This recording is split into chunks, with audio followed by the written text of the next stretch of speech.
Hello friends and welcome back to Market Shares. I am your host, Tony Blodgett, and today I have a co-host, Stacey Chevalier. Welcome to Market Shares. Thanks for having me. Yeah, Excited to be here. This is going to be fun. Stacey and I have known each other for quite a few years, actually, and for many of those years, we were, competitors in the same market. And then we had an opportunity to meet in person at an Amplify event, Renee Rodriguez's event. And, it's interesting when you can actually spend time with someone in a more intimate setting and get to know them. We seem to draw so many conclusions about people and who they are when we only, know of them or see them from afar. And to get to hear your story and share each other's. That was an intense event. Yeah. Well, we learned a lot. Renee's events are awesome. They are. Actually, it's one of the topics I wanted to talk about on this podcast here today was live events. This is June. We're in June already, which I literally cannot believe how quickly this year has gone by. But it is also Mastermind here this month, at the end of the month, which I'm excited to attend again this year. But, for me, for all of my career, I've told the story many times where literally 60, 90 days after I got in the mortgage industry, I had just turned 20 years old. And it was suggested that I go to Sales Mastery, the Todd Duncan event at the Lowe's Ventana Resort. And I joked because I was not even legal drinking age. And if you've ever been to a mortgage conference, there's plenty of drinking going on. And anyways, it was interesting. But, for me, that live event, literally set the stage for my career. It painted a vision for me of what was possible in this industry by seeing all of these successful people who have accomplished so much in this industry. And I knew that anything was possible. And it was a lot because of going to that event. So I've always been a big fan of going to, mortgage events. And it seems like really, obviously with COVID, things kind of slowed down. People weren't going out as much. But it does seem like more and more people are attending these live conferences.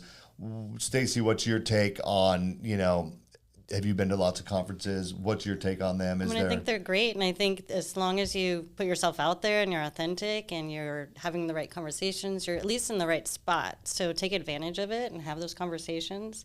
I'll never forget the event we were at together and the people in that room. Yeah. It was a much smaller, it wasn't an event as big as what you're talking about. It was, I don't know, there were 8 of us. Yeah.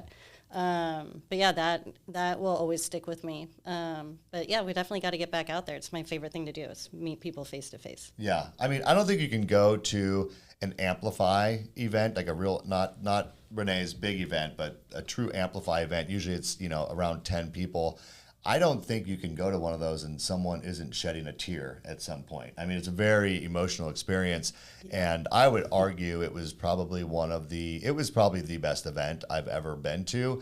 Not the one that I did with you, because that was my third one. I remember that now, yeah. And that one in particular, I was working on a particular project, and so Renee was here local in town, and it was my first one, so I was the one crying. Yeah. Well, I think in my first one, the first one was something else, and but anyway, Events. But for me, Mastermind, I love going to Mastermind because it's the biggest, in my opinion. It's just a great networking opportunity for me, know, and obviously there's lots to learn. For me with Sales Mastery, when I was younger in my career, and this is what I got to remind people of, I'm in a different stage of my career, but literally when I was a producer and I would go to Sales Mastery, I would take ferocious notes. And I swear every time that I went, where I didn't hang out at the pool, I didn't, I obviously networked in the bar in the evening, but I went to learn, and take notes and implement a handful of ideas that I would get. And literally, I could go back and look, and every time I went to Sales Mastery, I doubled my business, and it was very intentional. And that's why I wanted to bring it up today, is because I think that a lot of people go to events to network, and there's nothing wrong with that.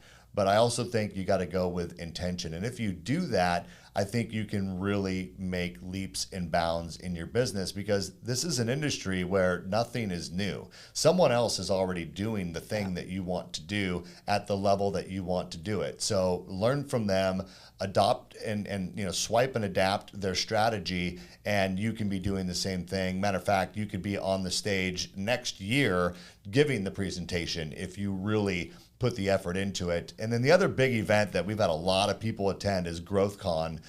They just had GrowthCon a few weeks ago in Chicago, and the feedback I got was amazing. That's the event that Amir Saeed puts on with Go Coaching, and it's just really become, I think, one of the best events in the industry.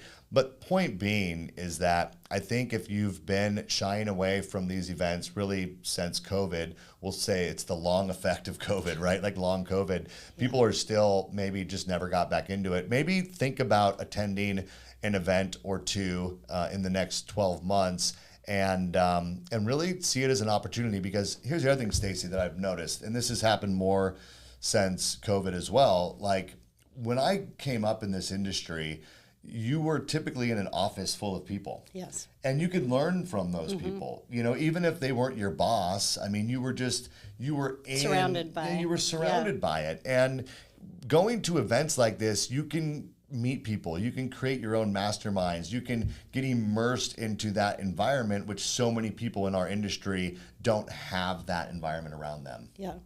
Yeah.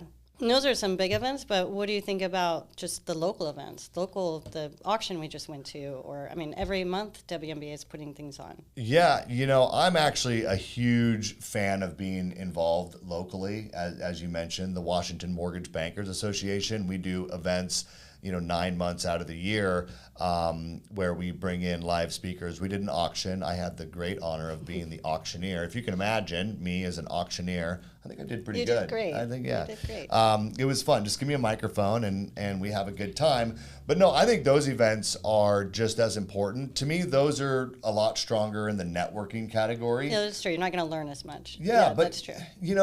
But there's people there been in the business 30, 40, probably 50 years that are there, and they want to share what they've learned over their career. One of the things, and again, it's kind of like, I talk about our relationship where we were competitors, didn't really know each other, knew of each other.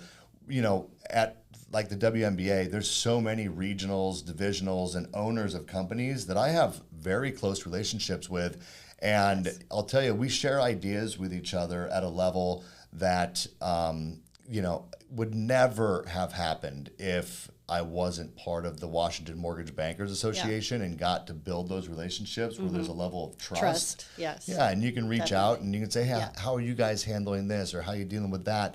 And, there's just really good people that are genuine and transparent about, what's going on. Yeah, exactly. It's smart people. We're all fighting the same battle. And look, there's no other way. You can't meet these people through LinkedIn. You know what I mean? I mean, you can stalk people on social media, but if you want to build relationships, at some point you got to get out and you got to go where the people are. Yes. Yep. Agreed. So live events is a big one. The other thing, I'm curious what your thoughts are on this, Stacey, is mentorship opportunities. I was actually part of a mentorship program where I was a mentor, and I was assigned a mentee. It was something that was within our organization, which I thought was pretty cool. But there's more and more of this out there. And again, along the same kind of lines, like people, because so many people work remote, and they're just, even if they don't work remote, they still don't come into the office that much, especially salespeople. So I think seeking out mentorship opportunities from both sides. If you have an opportunity to be a mentor, it makes you a better leader. Correct. And if you have an opportunity to be a mentee, I think you should take it, because it's typically free. It's free. Yeah. And you get to build a new relationship with someone who's accomplished the things that you want to accomplish, and it can help you just get to that next level and build, in many cases, a very long-term relationship.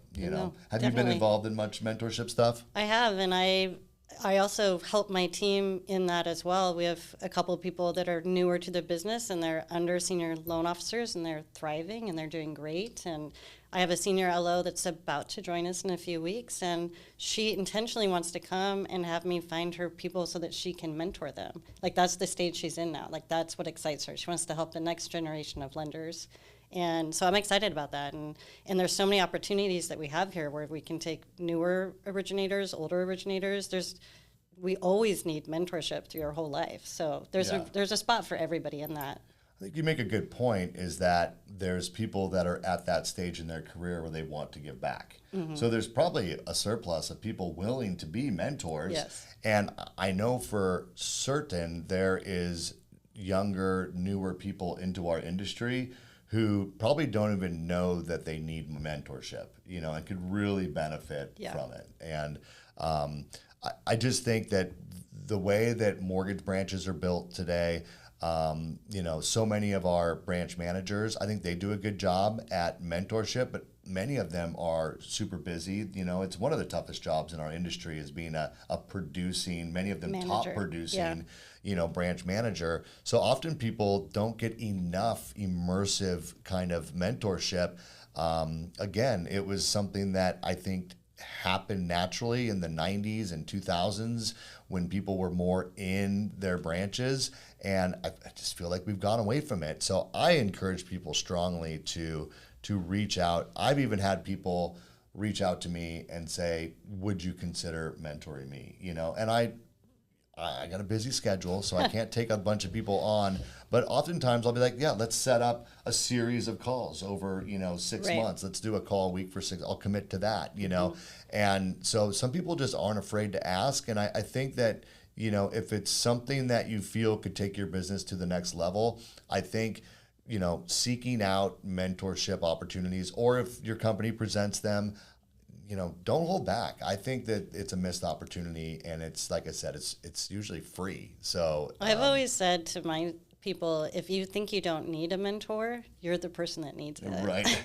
Same with coaching. Yeah. The people who are, I don't need that. I have enough on my own. Like, no, actually, you really need the coaching and the mentorship. But I think that for my kids, I had my kids in a mentorship program starting in like 5th grade, just so they would learn as humans, like positive self-talk, things that they're not learning at school. And I did that because I've been so ingrained in this for so many years, and I know how much it helped me. And I wish I had learned that as a child, like what mentorship looks like from someone else. Well, coaching wasn't on my list, but I think you're right with coaching too. I mean, I've seen so many, myself included, but I mean, just like currently, we have some people that have joined our coaching program, and to see the transformation in their business. I know. I just heard that a couple dozen people maybe went to your President's Club from the Go coaching. Yeah. It's amazing. No, I mean, it's, I think that coaching, so many people, and I was one of these people, I'll be honest, originally I was like, I'm not coachable, Were you one of those people? I was originally. I was like, I'm not coachable. Okay. What that really means is I don't want to be held accountable. Right. Right? Yes. I don't want the structure. But I will say this. I think when you're at a place where you have made the decision that you need to take your business to another level, it's like that idea is like, when the student's ready, the teacher will appear. You do have to be ready, you know, and you have to be ready to get to the next level. And you got to be frustrated a little bit with the success or lack of success that you may have had. And that, I think, allows you to commit to the process a little bit better. Yeah, I would agree with that. Definitely. And I've seen people meteoric, increases in their business. It really can. And honestly, I don't know a lot of top performers in this industry that have never engaged in coaching. Like almost all top producers at some level either are actively coached, have been coached, and I would say all of them would be an advocate of getting some coaching. Yes, I would agree. Yeah. And I wish it wasn't, it's not cheap. And I wish that this was more built into the culture of our business where, you just kind of got that, but I just think that you got to recognize that the industry's evolved a little bit, and because of the way the offices are, because so many people are remote, because so many managers are wearing so many hats. And sometimes you just have to create your own opportunity. I mean, I know there's, in some markets, really great meetups once a month that just someone like me put together and said, everyone come together and let's share ideas and talk. And at first it's like, I don't know, but you have to learn to trust the process. And once you go enough times and you start to form your own groups, then you have a whole team of people that are mentoring each other. Like a mastermind. Like a mastermind, yeah. Which is great. I'm a huge fan of those. Yeah. I mean, I've been a part of a number of mastermind events. And like I said, one of the biggest things you can do when you go to a bigger conference like Mastermind, Sales Mastery, GrowthCon, is meet those 3, 4, 5 people and agree that, hey, when we get back, let's meet every Thursday morning on a Zoom call or something like that, and see where it goes. Yeah. Because some of my best friendships and business relationships were from doing exactly that. I had a mastermind. We've had a couple, and one more recently was when we were in the Master's Coach program. Some of us broke off and did, this private mastermind group, and it was cool. And we evolved it. We started like traveling. Every quarter we'll go somewhere else. So it can be a really fun part, but you have to seek it out. These things aren't going to find you. I think you gotta. The reason I want to bring it up is because you have to give it some thought and a little bit of effort and kind of commit to the process. Yes. Yeah. All right, the last thing I thought we would touch on, Stacey, and I think both of us have kind of been through this, but I've had so many meetings recently with loan officers, and especially, there's so many loan officers that are looking at the P&L model, right? And, which there's a lot of good, I'm obviously a huge fan. I was instrumental in building, what we call the partnership program here, but I've always been a big fan of being on a P&L because I've always thought of myself as an entrepreneur. Right. Business owner. Yeah, as a business owner. And, now I think when you're working for a mortgage company, I use the term intrapreneur. I'm an employee. I'm a W-2 employee of this company, but I run my business like a business. Right. And there's more and more opportunities to do that. And I think there's a lot of benefit to do it. It does take, you can't go into it with this kind of just what I call loan officer mentality, right? You do have to have a little bit of a, I'm running a business perspective, right, because you have to manage expenses. You have to be able to hold margin. It can't just be, well, now I have complete autonomy over my pricing, right, so we'll just do every loan for free. That doesn't work. You got to right? make money. Yeah, got to make part hard of choices. What comes up in those conversations is people, they see the opportunity, right? We build a pro forma, and then they see, well, gosh, if I was able to have 3 or 4 loan officers that worked for me and that kind of helped cover the expense, all of a sudden they start thinking like, maybe I want to become a branch manager. Maybe I really enjoy this process of recruiting people into these types of models. Like, maybe I want to be an area manager or a regional manager. And I see a lot of this happen, and I think a lot of people don't know how to take that next step. Yeah. So maybe we can chat about that for the last few minutes we have left here, and what ideas, if you have any off the top of your head, like, let's just talk about going from like loan officer to sales manager or loan officer to branch manager. I think if you have the right leaders surrounding you, then you talk to your leaders because they're going to help you get there, because that's our job, is to help people get to the next point in their career that they want to be at. And it's totally fine if you want to stay a loan officer. That's what a lot of people, they don't want to do any of the managing. But if that's what you want to do, then we're here to help you. Yeah. I started as a receptionist, and then I became a LOA, loan officer assistant, and then I became a loan officer, and then a sales manager, and then a branch. You just slowly. Right. Or it can be fast. I don't know. That was just my track. But I started also when I was like 20. We both started pretty young. Yeah.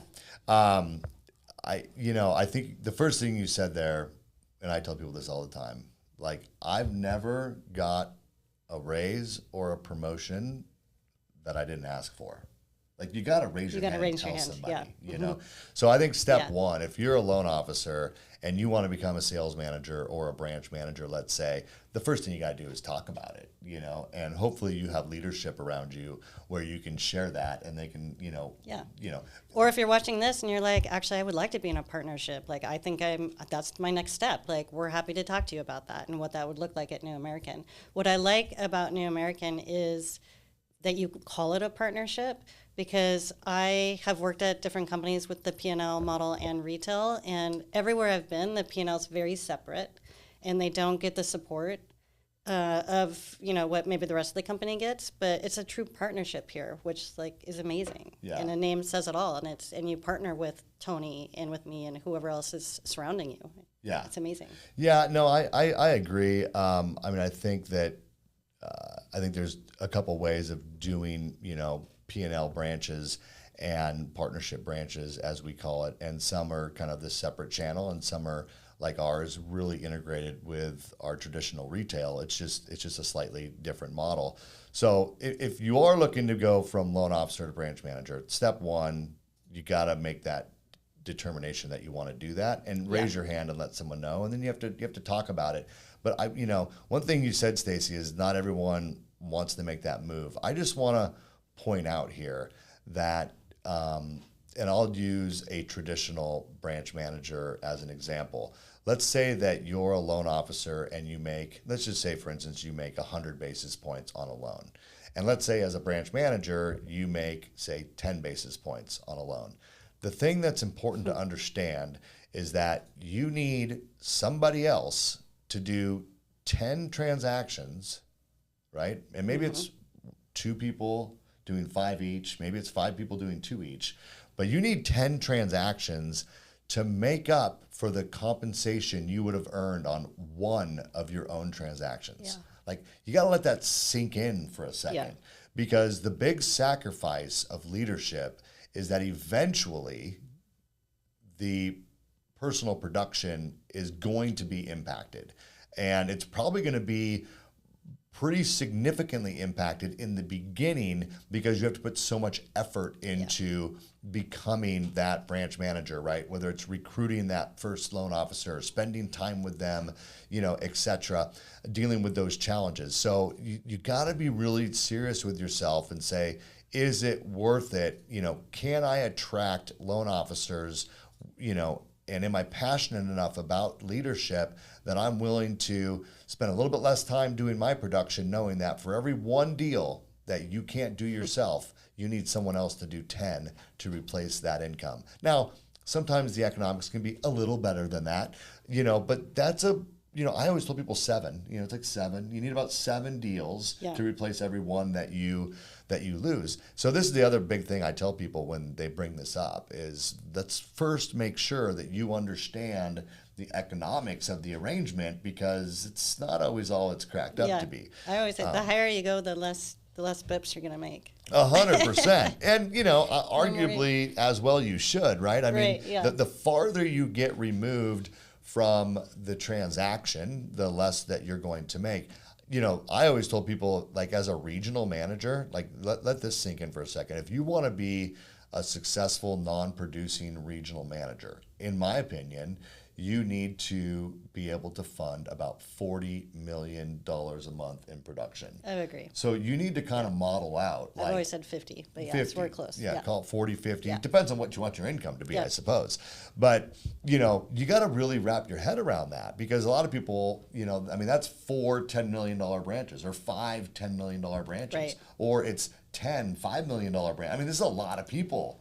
You know, and bridging that gap from that branch manager to that regional manager, kind of a step. It's like, at what point do you let go of your personal production, you know? And in my experience, there is usually a dip in income before there can be, you know, a growth in income. And now the nice thing is, I would say, is there is some security. You know, let me put it this way. If I'm overseeing $40 million a month in production and there's a little shift in the market, I'm not going to feel that as much. But if I'm doing 5 deals a month as a producer and I lose 2 of them, I just lost, you know, what, 40% of my income, Right. right? So, you know, it's once you grow it. there is some benefits, but I think it's being real about, you know, what does being a loan officer mean to me? You know, what are the benefits of sales manager versus branch manager? And then at what point is taking that step into an area or regional really makes sense? And I would even say in this industry today, it's more difficult than ever. I think there's more demand on regional leadership, and that I mean, there's companies that have just like they'll just get rid of all their regionals. Right. Like they're gone. Like, all the regionals are gone. Right. And, you know, all the divisionals are gone. And I mean, I get it. Like if you're not bringing significant value in that role to the people, to the manager, to the branch managers that you know help, and if you're not recruiting and growing and doing the things, like it's probably an unnecessary layer. Like you have to really own like, you know, the value that you can bring in that role. And sometimes I hear from people, you know, that say, I don't need a regional, you know, and then other people are like, I was that person, It's like, why are we paying them anything? I've been doing this long enough. I can do it. Right. And on the other side, though, I got people who say, I couldn't live without my regional. They help me solve problems and grow every day. I mean, if you have a good regional, we wouldn't be saying that. That's right. So, That's right. So I think they're you know, they can be very instrumental, but you got to be good, and you got to make a decision that, you know, when you start moving, in my opinion, even into the branch manager role, and if you want to move beyond that, there comes a point where this becomes a, you know, you know, what they say, like servant leadership, right? I mean, it truly becomes like, I work for you, right? You know, it's like, how can I bring value to you blood, today? sweat, and tears is to your team. Yeah. I mean, I think people sometimes they think that, you know, I want to get in this leadership role because I want to be the boss someday. Like, I want to be the boss. You know? And it's like, no, I'm driving all over the state. Someone's like, Stacey, I need you here. I'm like, I'm sure tomorrow I'll be there. Yeah. But you know what? For me personally, I wouldn't give it up. I love it. I think that, you know, I'm a great problem solver, and, you know, I love being able to jump on with people, and, you know, they think and you're calm, and they think the world's falling apart, and, you know, you can just calm them down and work through it and help find solutions. I mean, to me, it's a perfect place for me and where I'm at in my career. And I know, you know, for you as well, I think you're phenomenal at it. That's why we're working together today. But you know, I guess the bottom line is, guys, is that whether you're newer into this industry and you're just becoming a loan officer and you're thinking like, maybe I want to be at the branch manager level, you know, I think that there is just a lot to think about at each one of these steps. And I've talked to plenty of branch managers who want to be regionals, and there's pros and there's cons, and there's things you got to sacrifice on both sides if that's a step that you want to take. And honestly, this is an area where I'll go back to our earlier topics here, right? I think going to live events, like if you want to be a regional, go meet some regionals. Talk to them about the realities of that role, right? Ask someone if you can do a mentorship with them, you know? And so coaching, mentorship, live events, all of these play into helping you identify the steps that you might want to take in your career, and then seek out relationships with those people through those types of events that have already done it. They've already been down that road, and that will be honest with you about the pros and the cons and what it's really going to take to get there. So, yeah, that was great. Yeah. Well, you guys, I hope you enjoy this episode. I love talking about leadership stuff. I think that as we move into summer, it is often that people kind of check out a little bit. And I'm going to do probably a mid-year update coming up here shortly. I mean, we'll be at middle of the year here at the end of June. I encourage you, this is not the year where you get to take the summer off, right? I mean, 100%. I was like, oh no, don't tell people that. Don't check out. Yeah, I know, because that's my point, is that they naturally want to do that. Here's the problem. Now, if everything had gone as planned and rates continued below 6% at the end of February and kept going, and you know that didn't happen, you might be ready for a break about now, right? But unfortunately, we didn't get that. I mean, the market has been actually surprisingly resilient despite this increase in rates. I mean, we were just looking at that Housing Wire article that said that inventory is lower than this time last year, which if you live in Washington State, you would not believe that because I see listings everywhere. It's like every other house is for sale. I know, but that could be a Washington thing. We did an episode on that. So if you missed that and you want to know why people are leaving Washington, maybe go check that one out. But I digress. I'm staying here. You're staying here. But here's the thing is that this is not the year, I don't think, to check out this summer because transactions are still happening. So I encourage you, get a coach, get a mentor, go to an event, get reinvigorated. And this is the year, I think, where, you stay plugged in because despite the way it feels, the margin compression, the rate shopping, the challenges that are happening in this market, there are transactions closing. And if you're not getting them right now, then I think you're missing your fair share. And, because they're out there. Yep. The deals are out there. I agree with that. And it's just going to set yourself up for when those rates do drop. 100%, which they will. They will. We know that. Eventually. Hopefully. You guys, with that, I appreciate your time and attention as always. As you probably know, if you are not a subscriber to this channel, we launch a new episode every single Friday at 10 a.m. Pacific time. So if you don't want to miss it, subscribe to Market Shares. And Stacey, I appreciate you coming on. Thanks for having me. And hanging out with us for a minute. It was awesome. Yeah, super fun. Take Thanks. care.